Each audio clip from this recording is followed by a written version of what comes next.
begin. So, hi everyone and welcome. We're so happy to have you here with us today for our special webinar, Preparing Your Heart for Surrogacy with Dr. Wood. My name is Maddie, and I'm part of the CRM team here at ACRC Global. I have the pleasure of working closely with our incredible clinic partners and physicians, and I'm truly excited to be hosting today's session alongside our expert guest, Dr. Tonya Wood. So this live webinar, it's going to be a Q&A webinar designed for intended parents who want to better understand the emotional aspects of the surrogacy journey. Led by Dr. Wood, a licensed psychologist, this session will focus on the common feelings, questions, and challenges that can arise before and during the surrogacy process. And Dr. Wood will address frequently asked questions from intended parents and share practical guidance around mindset, communication, relationships, and emotional well-being. The goal is to provide clear insight and supportive tools to help intended parents feel grounded, prepared, and confident as they move forward. And this webinar is going to be informative, supportive, and welcoming. So participants are encouraged to submit questions throughout the session using the Q&A box at the bottom of the screen, and time will be reserved at the end to answer as many questions as possible. So whether you're just beginning to explore surrogacy or you already are in the process, ACRC Surrogacy is here to support you every step of the way. So here's a little bit about ACRC Global. We were founded in 2015 and headquartered in Irvine, California. ACRC Global is a global surrogacy agency dedicated to helping individuals and couples achieve their dreams of parenthood through compassionate, transparent, and ethical family building journeys. So in addition to surrogacy, we also offer gamete donation programs and IVF transportation services, providing seamless support throughout the entire process. And with offices and trusted partners around the world, our team delivers personalized care, medical coordination, and legal guidance to ensure both intended parents and surrogates feel supported every step of the way. And our mission is to make growing families through assisted reproductive a positive, informed, and empowering experience for everyone involved. So before we dive into discussion, I also want to let you know that if today's webinar sparks questions or you feel ready to take the next step, we'd love to connect with you one-on-one. We offer complimentary consultations where you can speak directly with our team to learn more about the surrogacy process and see if we're the right fit for your journey. You can scan the QR code here to schedule a consultation or find it on our website at acrcglobal.com. All right, thank you all for being here again. Now let's get started. All right, so now I'd love to introduce our guest speaker for today's webinar, Dr. Tonya Wood. It's an honor to have her here as our guest host. And Dr. Wood, if you would like to introduce yourself, the floor is yours. Okay, great. Thank you. I will try not to repeat all of the academic stuff that is up there, and maybe share maybe some of the more interesting parts about myself. I am in the Los Angeles area, and as you can see, I have an academic job at Pepperdine University. I also do some supervision at the University of Southern California. But the reason I'm here with you all today is that I have a private practice specializing in family building and fertility, pregnancy loss, and that didn't happen into that by accident. I come into this space as a patient myself, so someone with my own infertility story and journey, and happy to speak on that and share that. As appropriate with those in the webinar today, because I do recognize that this process at times can seem very like lonely and isolating, and not many others that understand it, especially in the mental health field, which is why I'm especially grateful to be able to be with you today for this topic. I love the title, Preparing Your Heart for Surrogacy. And so yes, I have a dog. She may or may not bark during this. I don't think so. I think we'll be You okay. might hear my cat too. He'll be scratching at the door soon. Awesome. Well, thank you. I appreciate you saying that and being open to sharing your story too. It's important for sure. All right, so now we're going to shift into our Q&A session where we'll dive into some of the most common questions we hear from intended parents exploring fertility and surrogacy. Okay. All right. So, question number one. When intended parents begin exploring surrogacy, what emotions do you commonly see, and how can they embrace this new chapter with confidence?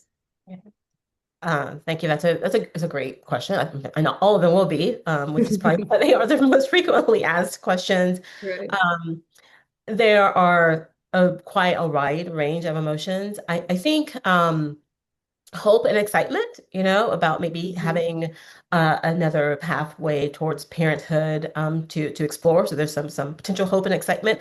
But I think there's Right. also grief, and grief and loss, and maybe grief and loss has been part of the story along the way towards Yeah. considering surrogacy. But I think there's also just the grief over the story of um, how you would build your family, and maybe carrying um, a child or having a pregnancy be a part of that story.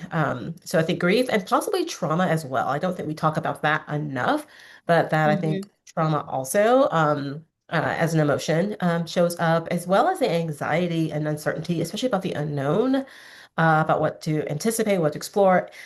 And I think Yeah. vulnerability, this is something Yeah. really important and big, very intimate, personal thing that you're now considering, kind of depending on someone else or including someone else. So there may be some vulnerability in there. There might even be experiences of shame about needing help, about this being the path towards pregnancy or to achieving your family. And I think if we haven't gotten there yet, and by me listing all these different emotions, I think just overwhelm of the Yeah. emotions itself, the decision-making process, the logistics, the cost. So Yeah. there is a wide range of emotions. One thing that I want to say to kind of get to the second part of the question you have about Hmm. embracing this new chapter with confidence is first, I think, to acknowledge all those feelings and acknowledge that they are typical, expected, valid, normal. One thing that I share with the clients that I work with is that, the reason why these emotions are present is because it means that much to you. And while these may Right. be uncomfortable or even painful emotion, it tells you that it matters, and that is really Right. important. So I think, um, acknowledging the feelings without judgment or guilt. Like sometimes we also like, I should not feel guilty or shame, or I should not feel envious of others. I didn't mention that one, envy, jealousy. Right. And we tell ourselves we should be happy for all the birth announcements that we're receiving. And so I think I say there's no shoulds. They just are. The feelings are just there. Um, and I think knowledge is power. So I think becoming educated about the process, connecting with other Hmm. intended parents who maybe been through it, working with professionals with specialty in reproductive psychology. Hmm. And I think really remembering that exploring or choosing surrogacy isn't giving up, right? It's not letting go of Yeah. the fairy tale or the romance of your family. It's actively choosing a different path that will land in the same destination. It wasn't the path or journey you expected, but you might land in that same destination. Yeah, wow, that was already so much good information. I love it already. I feel like yeah, we want this to be such an exciting and, happy process, but the reality is there's so many emotions to be had. And Mhm. like you said, it's so nice to be validated that like it's not wrong or you shouldn't your emotions mean you care, like you're Exactly. in it. Yeah, Yeah, yeah, exactly. thank you for that.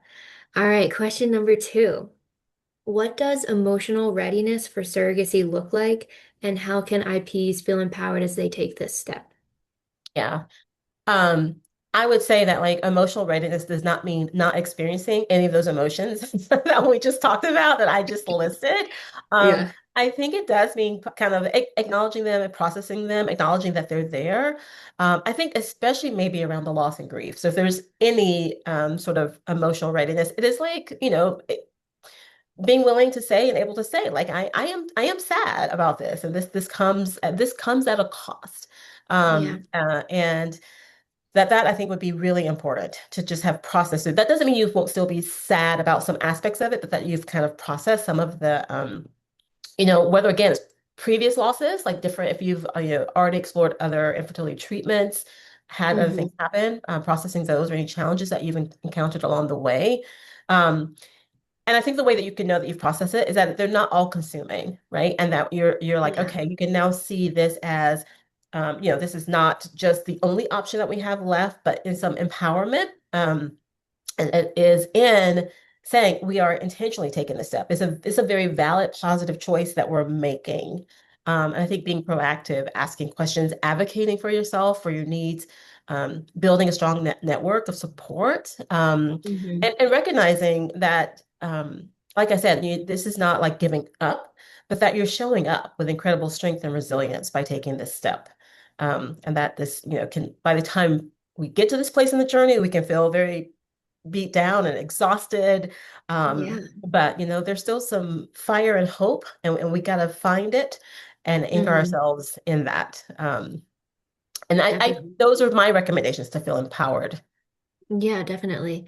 Yeah, like you said, like knowledge is power, and the more you know, the more ready you're gonna feel. And having that support system, like you said, is definitely a huge part for sure. Mhm, mhm. Um, all right, so question number three, surrogacy involves a lot of waiting. So what healthy mindset shifts can help intended parents stay groundful and hopeful? Yes. Yeah, the waiting is that uncertainty that I call it Yeah. the hurry up and wait, right? Yeah. It's like all of this seems very time intensive, time sensitive, and then it's like wait. Um, Yeah. and so I think what healthy mindset shifts can help is you know, one way I encourage my clients to think about reframing this is that it's a waiting period, but also it's a time of preparation. That we Yeah. are using this as a time to get our environment ready for the family that we envision. And by environment, I mean everything. I mean the physical Yeah. environment, the home, Right. my own well-being, my own emotional health and well-being, physical well-being, the relationship that we're Yeah. in, different relationships. And so it's preparing, and that's giving, that's what you can do in that time. And I think it's really important to focus on what you can control during this period. Again, whether that's your Mhm. own self-care, relationship building, repairing, attention to a relationship. I think those are good ways to stay grounded as well. Yeah. Because I think when you get to the point of waiting, it can feel like everything is on hold, and we do. And again, I'm going to say we because I have my own experience in this process. It was like, Right. I need a new car, but I don't want to spend the money. I hate my Right. job, but I don't want to change healthcare benefits. I, want to go on this trip, but is Right. this going to be the time to go? So we put our lives on hold. So I think it's really important to as much as you can stay present in your current life. Um, Yeah. and rather than just putting everything on hold and celebrate every small milestone along the way. I think it's Yeah. really important to just like because it's like it can seem like a setback. You go to the doctor, they're like, "Oh, we need to add this medication to your regimen," or "No, this surrogate didn't pass their psych eval," and it can feel Hmm. like a setback, but it also is something that's getting you closer to the end goal. So I encourage it's like celebrate each small thing. Yeah. It's like, okay, I made an appointment. Okay, we had our first visit. Okay, like and it may Yeah. seem odd, but I think that's a way to also not see it as like just waiting, but that it Mhm. is recognizing the small steps towards the end goal. 100%. Like, yeah, just yeah, celebrating the small steps and taking it. There's so many steps in the process. So you've got to be able to celebrate the small wins. And one Hmm. thing we try to do is to update the intended parents like weekly on what's going on with the surrogate, how they're doing, keeping them involved so that they know, they can celebrate those wins and they're part of the process too. Yes. Yeah, absolutely. All right, next question. How can partners support and strengthen their relationship while navigating the surrogacy journey together? Yes, I mean the there's stress and tension and it Yeah. definitely can have an impact on relationships. So I think what I suggest and recommend, and I also should Mhm. give a caveat, like this is all like a broad recommendations. Do not take this all specifically as like To each their psychotherapy, own, but it's exactly all to good each of that, right? advice. This is broad strokes Yeah. recommendations. Um, But it's really important to make sure you remember the relationship outside of the surrogacy process, Yeah. And so maintain activities and opportunities for connection and fun and joy that isn't about surrogacy. I mean, remember why you came together in the first Yeah. place. Remember that part of your love story, and find time to rekindle that and engage in pleasurable activities with each other around that. Um, but the surrogacy journey process is happening, so still schedule check-ins with each other just to see how each person is feeling, and not just about Mhm. the logistics, right? It's not just about like what's the doctor appointment schedule, did you finish the profile? Yeah. Like it's just checking in and acknowledging that each person may be processing this very differently, and that is okay. I mean, in fact, Yeah. it could be helpful because you want to use each other's strengths. If there's 100%. one person that can be the cheerleader at a time when a person is really feeling down, let that person be the cheerleader.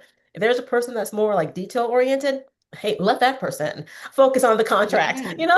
Playing to each other's strengths and Yeah. recognize we're going to have different time paces also in how we process this, and that doesn't mean you're not aligned. It just means that you can play to each other's strengths and use that, and just be patient with each other. And remember, more than anything, your team that you're working Yeah. together as a team with the surrogate and with the agency, with ACRC. And so you're working with them Mhm. as well. And so you want to be a team and have a united front and say, like, okay, this conversation might be too emotional for me. So can you be there to talk about this part of it? But I'll pinch in when we get to this. Yeah. Yeah, 100%. Yeah, I love that you said like checking in with each other and using each other's strengths. Like that is just so important in any circumstance, in any point of life, Hmm. especially in this process. Hmm. It's so important to see how your partner's doing and not just what's going on with the doctors, what's going on here. How are you? Who's in Yeah. front of me? Yeah. Yeah. Yeah. Yeah. What's Like, happening at work? That, yeah. Exactly. 100%. I feel that. All right, next one. Okay, so we do support many single intended parents who are about to begin their surrogacy journey and do care deeply about their emotional well-being. So from your experience, what advice or tips would you offer them as they get started? Yeah. Um, what, it feels kind of cliche to say it, but I would say like build your village. And I think that's just Mhm. very, very true.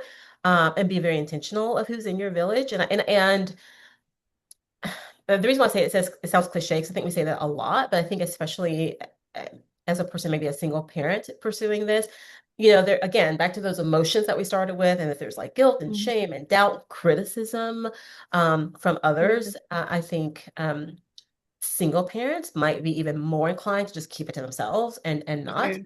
And what I say to again to my patients and clients that I work with is like, well, now is the time to build that village. Like these are the people who are going to be there for you and your children afterwards. And so how they're Yeah. responding to you now and how they're show for you now lets you know who will be part of your village. So being intentional, and that might be it may not be family. It might be family.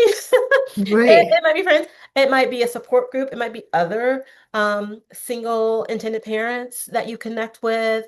Um, Mhm. it might be a psychotherapist, a counselor, acupuncturist. It could be, many different people. And also know that Right. not everybody has to be there at the same stage. Like there may be some people you need at different parts of the journey, and that's okay as well. And you can think Mhm. about how they can participate, how they can help at different stages of your journey. And don't be afraid to ask for just a practical support and help. Like who might be with you at appointments, and Yeah. who's going to be the person to just come over and watch a movie binge Netflix when you need to. Yeah. Everybody Everybody serves needs a one of different those. role, right? And so we all can find different people to do different roles. So don't, it doesn't have to be that one person does everything. And that is Yeah. okay. And maybe, I think more than anything, just be extra kind to yourself. There's a lot of emotions that's going on, a lot of experience that you've already had. So just a Mhm. lot of self-compassion and being kind and gentle with yourself in this Yeah. process. Yeah, definitely. Yeah, I think it's important. Like you said, like it doesn't have to be your family if you don't have a partner or whatever, but finding someone that you can share your emotions with. And we give one-on-one case managers that work with our intended parents and the surrogates. Um, so we love to help give that support, but we also want you to have someone at home too, like someone else Mhm. who you can reach out to. It's super important for sure. Yeah, absolutely, absolutely. Um, and something else I want to just add while we're talking about single parents, Hmm. is because this has come up for me sometimes in my practice and work with single parents, is that again, I think because of whether it's social pressure or the different emotions people have gone through, or just things in life that has led one to be at this point to consider surrogacy as a single parent. I remind people that like there's a process of like how much of this is because I'm a single parent and how much of it is like would be happening anyway. And I think that single parents can sometimes take on a lot of like guilt and shame and responsibility and a lot of questions that someone with a partner will also be asking, but they Yeah, but don't but they, know. yeah, Don't know that. And I'm like, yeah, like you're asking the questions that you are as a parent, and yeah, yeah, that partner or other not, things you're happen. asking the right questions. Yeah, Exactly, exactly. Yeah. definitely. That's good to know. All right, next one is okay. So how can intended parents honor their past fertility journey while opening their hearts to surrogacy?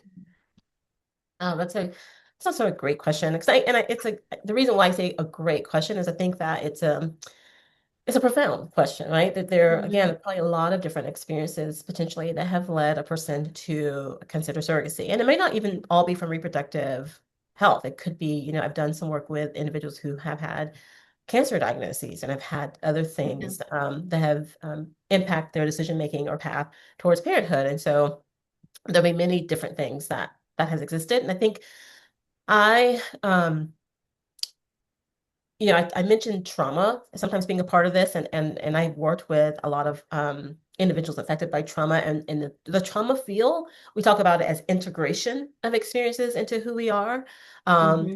and that I would say probably is very similar to this as well.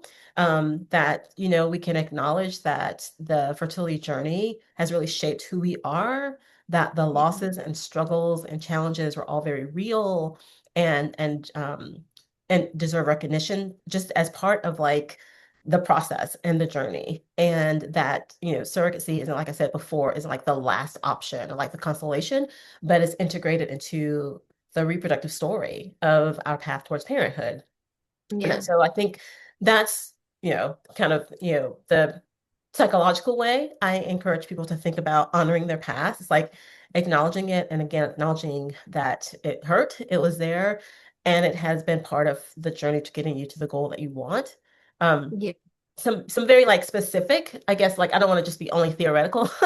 I like to give people like actual like tasks, like hard things you can actually do. Um, I like it. Right. I think similar to the like celebrating small wins, I think it's really important to create rituals or acknowledgement for different Mm-hmm. stages of this. Hmm.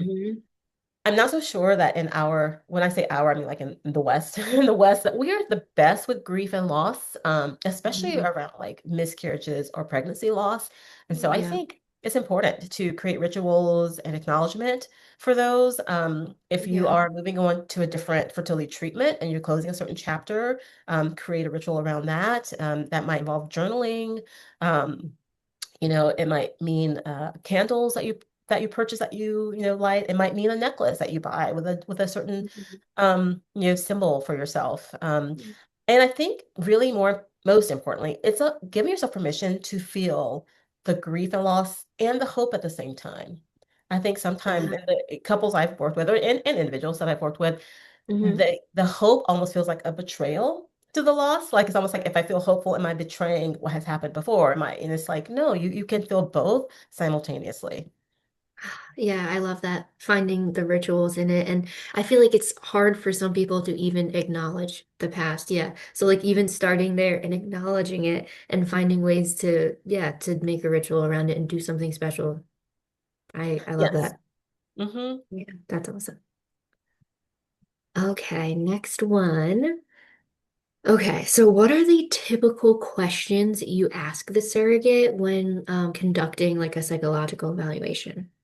Yeah, sure. And again, I guess another just kind of disclaimer of sorts, like, specific protocols probably vary by practice. So Right. I do want to give like kind of the overarching Yeah. sense of what it would be like. And the overarching goal is really just to ensure that all parties, but especially the surrogate, is emotionally prepared Mm-hmm. and understand what to anticipate, like physically, medically, psychologically, socially, Yeah. from being a surrogate, and that there's a good compatibility between the surrogate and the intended parents. So to Mm-hmm. that goal, then the type of questions that probably would happen is the motivation for becoming a surrogate and expectations about Yeah. that experience. Their understanding of the medical and psychological and emotional processes, preparation for the emotional processes, what kind of supports they might have in place to Mm-hmm. navigate, the different emotions that'll show up. To talk about probably previous pregnancies and emotional responses. Is there any postpartum or anything like that to be mindful of, as well as just in general, mental health history and experiences and uses of that, and the current mental health functioning. Part of that is achieved by administering an actual personality psychological measure. In my Mm-hmm. practice, I actually like to do that for the surrogate and a partner, if they live with a partner, have a partner. Because I'm curious about the entire home environment. So I'm curious about, who the surrogate is living with, what the home environment is like, what kind of stress. So I actually do a psychological measure of both the surrogate and their partner. But that Mm-hmm. varies by practice. That's one of those Yeah. things. Um, I do, and I think a good evaluation would also inquire about the legal aspects, and clarity on the legal Yeah. aspects of what to expect, what might be in the contract, their understanding of the medical decision-making process and Yeah. who makes those decision-making process. I want to know how they are planning to go about, resolving conflict, if any should show up, and their expectations about the relationship with the intended parents. Um, Mm-hmm. and contact and communication and how often we'll talk and their ideas about birth, the delivery, and just again the overarching goal is that there's clarity on like roles, expectations, and good compatibility of the surrogate and the intended parent. Yeah, definitely. Yeah, I feel like that even relates back to the knowledge is power. Like, do you know everything you're getting yourself into? Are Exactly. you aware? Yes, And do you exactly. acknowledge this? Yeah, and making sure we do check their support system, not just for the intended parents, but yeah, definitely for the surrogates too. That's a huge part Mhm. of it as well. Yes, So we do have yes. our case managers who work closely with them, but we also want them to have the support system at home as well. It's Yeah. super important for sure. All right. Next question is, so what positive ways can intended parents build trust and emotional connection while someone else is carrying their baby? Yeah, I think establishing that trust and connection probably begins at the part of like the selection process and even with the psychological evaluation. Hmm. I think I try to meet with the um, potential surrogate and the potential IPs individually, but then also together, just kind of have these conversations and to Hmm. use that to establish clear but warm, sensitive communication expectations from the very beginning. And I think it's really important just to find a very authentic relationship for both parties, that feels organic to who they are as people, and that really does start at the selection process. Right. And I think, yeah, right. And just being very clear about Yeah. like contact, type of communication, what information will be shared, how it will be shared, Hmm. and you know, um, the surrogates' expectations around the intended parents' own autonomy and decisions and about their child. Um, and I think, different people find different ways to connect. So I think it has to be like true to who you are as a person, but many intended parents will create a baby book along with information with or by or from the surrogate, and that can, I think, Hmm. build the trust and emotional connection. Um, for them as well.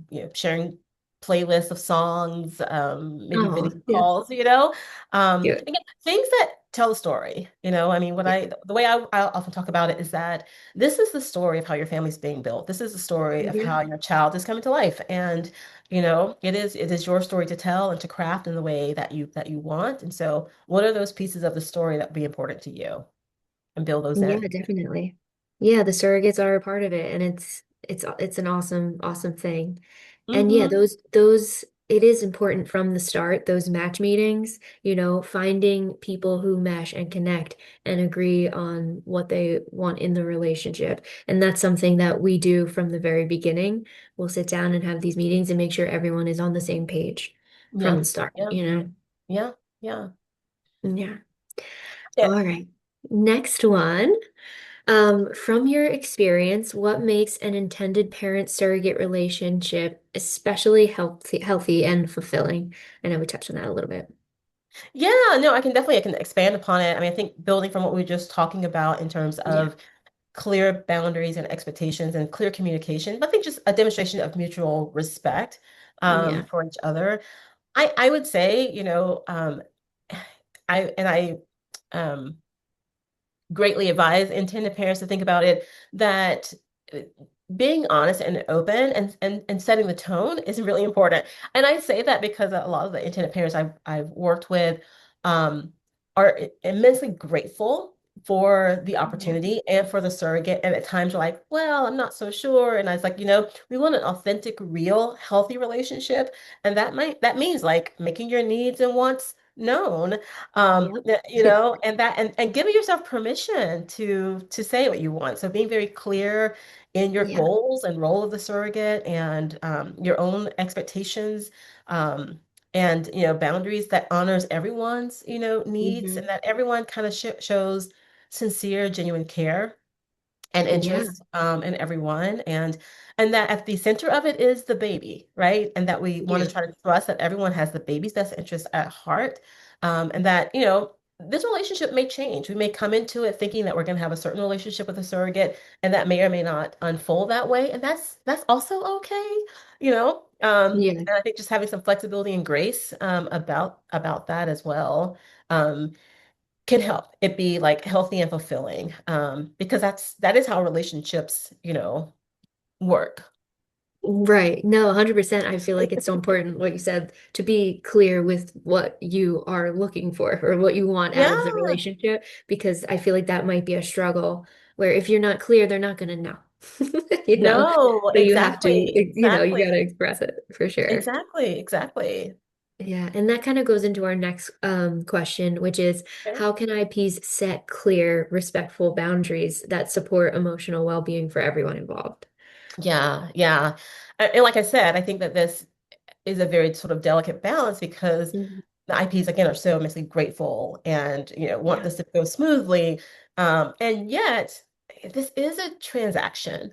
Mhm. And it's a transaction, yet it's highly emotional, it's highly like sensitive and Yeah. personal.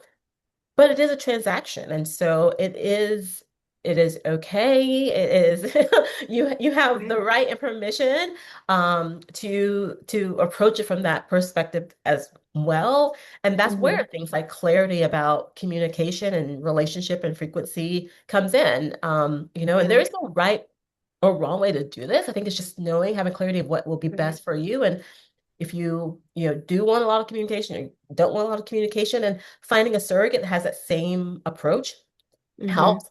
And I think just being clear on agreement again on the decision making processes, especially for medical choices that you might have Yeah. to. I think also understanding about privacy. I social media becomes a thing, and I ask a lot Mm-hmm. about agreements around social media when I do meetings with gestational carriers and intended parents about pregnancy announcements. I mean, who knows what can or Yeah. should be shared on social media, who gets to share that on social media. And I That's think, interesting. right? Because we don't sometimes think about those kinds of things. Yeah. Yeah. And that it's a big deal to some, maybe not a big deal to others. Everyone's Right. different. Yeah.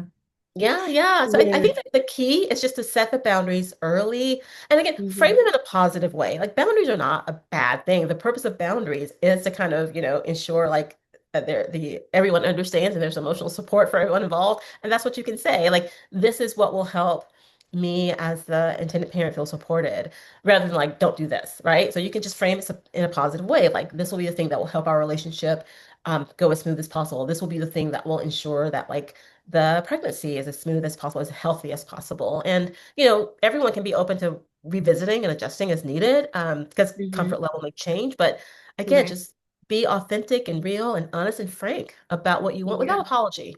With honestly, just Yeah. without apology. Yeah, I feel like boundaries do have this like negative thing around them and they shouldn't. They're Mhm. there to make sure that these relationships thrive, you know? Exactly, It's a good exactly, thing. exactly. And yeah, so for us, we see all sorts of different relationships and what kind the intended parents want, if they want a close relationship or not. And we do have our case managers there who will help communicate on their behalf if they Hmm. need or want. So we also like to help with that too, Okay, if there is a boundary that you need to talk about, we have a team here who's willing to Yes. help you with that. Yeah. Yeah, absolutely. Alrighty. Okay. So, what tools or daily practices can help intended parents manage stress and stay emotionally balanced throughout the process? Yeah, and that's such an important part of it. So my first recommendation is like do what already works. You know, Yeah. you probably know yourself better than anyone else, and there may be already things that maybe have fallen to the wayside, or maybe things that have taken a back seat as you've been in this process. But like, what are the things that already work for you? So I'm Yeah. gonna list some things, and I know Yeah. that this is not on, this is a menu, and you can select Yeah. from the menu what Right. works, but I Yeah. think any kind of daily mindfulness or meditation practice, and that can Mm. be in many different ways. Yeah. I do walking meditations because I'm a much more like physically active person, and I Mhm. have not been as successful as like sitting and meditating for 10 or 15 minutes, I'm with you. Um, so those just don't work for me, but a Yeah. walking meditation where I'm able to like express gratitude for the things that I do have in my life and the environment and my relationship. And so any kind of meditation that works for you, regular physical activity, and exercise is important. Yeah. Journaling could be a daily activity or tool. Um, and I said this earlier, but I think also like maintaining those interests that you have outside of surrogacy. Hmm. So what are those like hobbies and activities that you've, done Yeah. before? Like I said, do what already works and just making sure that Mhm. there's still time carved out for those. Making sure you get enough sleep. And nutrition in there. I'm building that village of having people to talk to. Yeah. Um, and I know it may seem odd to think about like a surrogacy free zone, but I think sometimes intended parents have found it really helpful to think about, again, a certain place or zone in their life where they focus on other parts of who they are. That, again, maybe I've taken a back seat in this time, but it's like, yeah, remember, um, you know, who your partner is, or if you don't have a partner, remember like that activity that you really used to enjoy and love, and like find time for that to do for yourself. Um, I think are really important things to remember, to Mhm. try to stay balanced, and manage the stress. Yeah, definitely. Yeah, I feel like filling your cup with multiple things that make you feel good. Yeah, like exactly what you said. I'm with you with the walking. I can't sit and meditate, but if I go on a hike, I have like the best thoughts in the world. Like just movement is Exactly. good. Exactly. But Exactly. yeah, I think that's super important to keep doing what feels good for you, those hobbies Hmm. and Hmm. keeping the Hmm. support system there for sure. I agree. Next one. When can professional emotional support like counseling be a helpful and proactive resource rather than a last resort? Okay, that's a great question because yes, we can talk about and think about all those daily activities and building that infrastructure, and a person can Mhm. say like, okay, and still, I am Yeah. still, at this. And so, I mean, I think the first thing is to think about it as, think of therapy and professional counseling as more emotional maintenance and or skill building, and not just something to come to at a moment of crisis. Mhm. And so maybe thinking about it proactively and maybe start when you start the process, connecting with a therapist who specializes in reproductive um, health, even if you're not meeting with them constantly or regularly, but it's just like, okay, like I'm about to start. I need to process my emotions, and I just want to have a couple sessions to talk this through. And as we get to the next step, maybe we'll come back. Um, Yeah. so I think being proactive and having access to some professional counseling as like part of that village and support structure is helpful. But I also Mhm. think it is like if you are noticing that you have built in, maybe done some of these like daily activities and reflective practices, and you're doing all the self-care things that we were told to do, but you're still having trouble getting up and you're still having trouble, focusing at work, and Mhm. your energy is low, then I think those are times to also be a helpful and proactive resource. Yeah. And again, I think it's especially if there's a history or vulnerability for things like depression or anxiety. I think getting ahead of it and saying like, I know that I have a propensity for this, and before it gets too bad, I want to, just I guess get some support in place so that I already have like a contact available should I need it. Yeah, 100%. Have just knowing it's there and having the contact and that it's available, you can use it. It's there. That's definitely important for sure. Yeah, yeah, and and this may be I'm checking the time. I know we're running a little. We're getting close to our hour. It's going by really fast, but Seriously. Um, but just as part of it, I will share, like as part of my own self-disclosure, that it was when I was going through my own infertility story, and as a psychologist, I reached out for, help. And I mean, granted, this was many, many years ago, but I was really surprised at the lack of knowledge and understanding in the mental health field.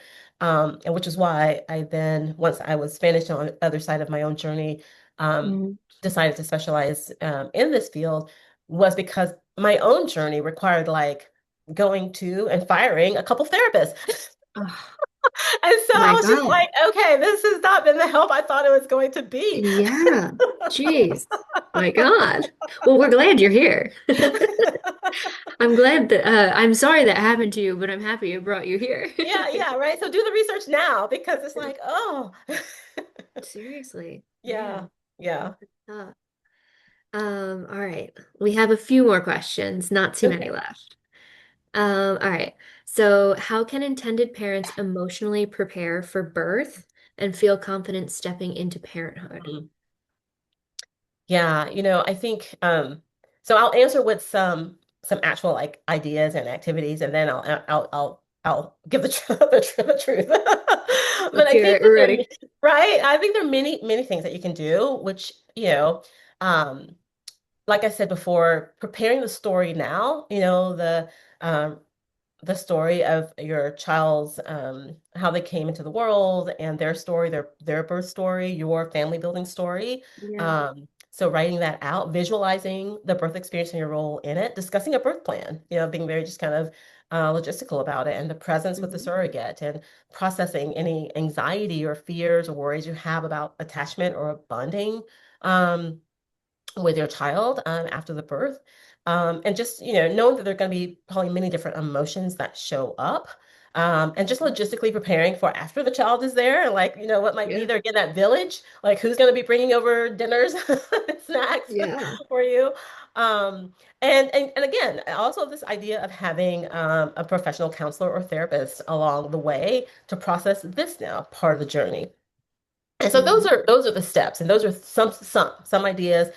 And the truth of it is that like we still don't know. We still don't know what emotions will show up. So I think it is just be Right. prepared with open hands of like there will be emotions. There will be like excitement and grief and joy and fear and worry and fatigue and all of Yeah. those things, and that, the thing that you can do about feeling confident to stepping into parenthood, and I say this all the time in my practice, is like the very fact that you're asking this question, you've started parenting now. You're a Your great parent parenting has already. started You're right better now, than most. right? Yeah. Exactly. Like you have started parenting right Yeah. now with Yeah. the You're questions good. that you're asking. Yeah. Yeah. Yeah, 100%. Yeah, I feel like many people, they don't even, yeah, they don't know the questions to ask. The fact that you're already here caring and you want to know and you want to be the best parent, you're gonna figure it out. You're gonna get You're gonna it. get it 100%, 100%. Yeah. All right. So after the baby arrives, what Mhm. emotional transitions are normal and how can intended parents give themselves grace during that time? Yeah. I'm going to start with the second part of that question about how IPs can give themselves grace. And I'm Hmm. going to say something that I feel like is becoming a refrain in this Yeah. conversation we're having, which is that it probably is much more typical. What your experience is probably much more typical and expected for all parents, even if Hmm. their path to parenthood did not involve a surrogate. So that's the Hmm. first thing. It's like, okay, this is just probably pretty normal. So what are the emotional transitions? Overwhelming love and joy and relief, but also it might be kind of anticlimactic. You're like, oh, Yeah. So to now be what? frank, right? It's this really long journey, and then yeah, Yeah. and then now what? And the anxiety that was present before during the pregnancy now is just shifted to the child and caring Hmm. for the baby. Hmm. There might even be a sense of grief and loss about the surrogacy relationship changing, and Hmm. and that. Um, Probably a lot of fatigue, exhaustion, and stress from just being a parent. Um, Yeah. and worry and concern about bonding or processing the whole journey now that it's over. And again, those are just a list of some of the things, but just I would say give a lot of grace by acknowledging these feelings are normal and not comparing yourself to other people. Please be open to asking for and accepting help and being patient with yourself in the bonding process. And again, knowing that this is probably so normal, even for parents whose children came to them without a surrogate. I'm going to tell you the 100%. dirty little secret that people just don't talk about. Okay. It takes Right. time to fall in love with your child. It takes time. Yeah. And I will say this, and again, this is my own like personal share disclosure. I did not use a surrogate, but I did have a long, long, Hmm. long, long path towards having my child, Hmm. and um, and I was able to successfully have a child. And he arrived, and I was like, he's What? actually This not is that this is cute. what I'm supposed to feel? Yeah.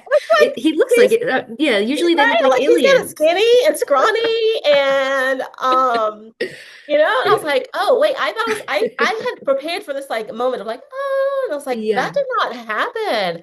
And I Yeah. was so distraught. And then I talked to more people who were like, yeah, no. And I was Yeah. like, why are we not talking about this? So this is very normal. Now, granted, over the next few days, it was like, oh, okay, this is what I thought would happen, but that takes Right. time for everybody, Yeah. everybody. So, I appreciate you sharing that so much because I feel like that is such a thing that nobody wants to talk about, but is absolutely true. Yeah. mhm, Like they come out and it's like, what? How am I supposed to feel? right, yes. You assume that like there's this life-changing moment right then and there. And it is like a time, It, it's a it's bonding a, process that it's takes a time. bonding process. Absolutely. Yes, yes. Yeah. Okay, and last question. What message of reassurance or encouragement would you give intended parents who are just starting the surrogacy journey? Let's see. I think my message of encouragement is like you you are enough already. Like that this has been a pathway towards this, and there maybe lots have happened, and you've probably given up to a lot, but hold on to that which is what keeps you in the journey. Um, you can be selfish. That is not a bad word, Hmm. and that the love that you have for your future child has brought you to this point, and that will carry you through. It may not be the path that you imagined or that you thought, but it can still be very meaningful and transformative in ways that you don't even know yet. There are going to be a lot of emotions that you're going to experience. That's part of the journey, but you're also going to experience joy and gratitude and connection, and so just trust the process, trust your agency, Yeah. and trust yourself. Trust yourself. Hmm. I love that. Such great advice. I'm also going to check the chat to see if anyone has asked any questions. And if anybody does have any Q&A questions, don't be afraid to ask. We have a little bit of time now for that. I don't see any yet, but I'll give them a second. I guess I have one question. Okay. What is your favorite part of your job? Oh, oh my gosh, no one ever asked me that. That's a great question. I quite frankly, I think things like this, and I will tell you why it's my favorite part of the job is and probably reflecting on my own experience. There just seemed to be such little information and such little conversation about Yeah. this when I was going through it. And I think I have found it just helpful and rewarding to be able in this sort of way to give back and be a voice to tell my story, to be present for others in their stories. Yeah. Um, And so I really do enjoy just being part of the conversation because I think for so long we have not had the conversation. Hmm. Yeah.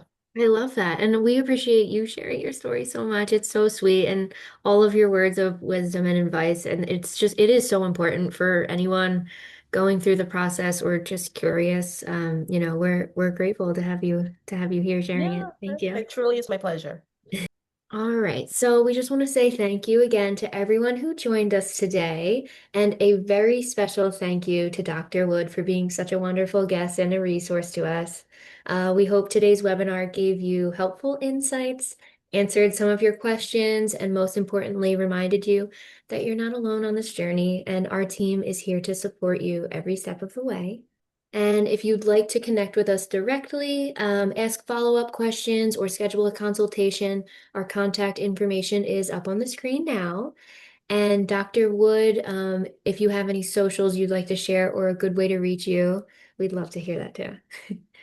Sure. Yes, I do. I think everything is Dr. Wood. So even my out, can I just put in the chat? Is that the best way to Yeah, share yeah, throw it in the everyone? chat.